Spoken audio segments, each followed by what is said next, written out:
لو كنت فاكر انه حشو العصب مؤلم وطويل، فالفيديو ده هيغير فكرتك تماما عن حشو العصب. اهلا بيكم، معاكم دكتور ايهاب، دكتور اسنان، ومعاكم النهارده في فيديو جديد. النهارده هنتكلم عن موضوع مهم جدا في عياده الاسنان، وهو حشو العصب في جلسه واحده وكمان بدون الم. كتير من الناس بيخافوا من علاج العصب بسبب خوفهم من الالم ومن الوقت علاج العصب. النهارده هنعرف ازاي بنعمله بطريقه سهله وبسرعه. اول حاجه خلينا نتكلم عن ايه هو حشو العصب اصلا. خلينا نتكلم ببساطه كده. حشو العصب هو عباره عن عمليه حشو، تنظيف وتعقيم للقنوات العصبيه اللي جوه جذر السن. العمليه دي بتكون ضروريه لما يكون في التهاب او عدوى في العصب.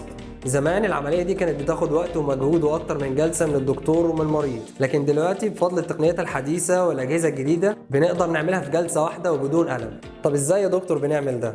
أول حاجة بنستخدم بنج موضعي قوي جدا عشان نضمن إنك أنت ما تحسش بأي حاجة أثناء العملية. بعد كده بنستخدم أدوات دقيقة جدا عشان نزيل أي التهاب وننظف القنوات العصبية من أي عدوى فيها. وأخيرا بنقفل السنة بحشو خاص يمنع أي عدوى مستقبلية. طب في ناس ممكن تسأل، هو العملية دي بتاخد قد إيه يا دكتور؟ أنت بتتكلم عن حشو العصب في جلسة واحدة والكلام ده كله. حشو العصب في جلسة واحدة ممكن ياخد معانا من نص ساعة لساعة، وفيها بنستخدم أجهزة زي الروتري والإيبكس عشان نضمن دقة العملية وسرعتها. وده معناه إنك أنت تقدر ترجع لحياتك الطبيعية وتمارس حياتك الطبيعية بسرعة جدا.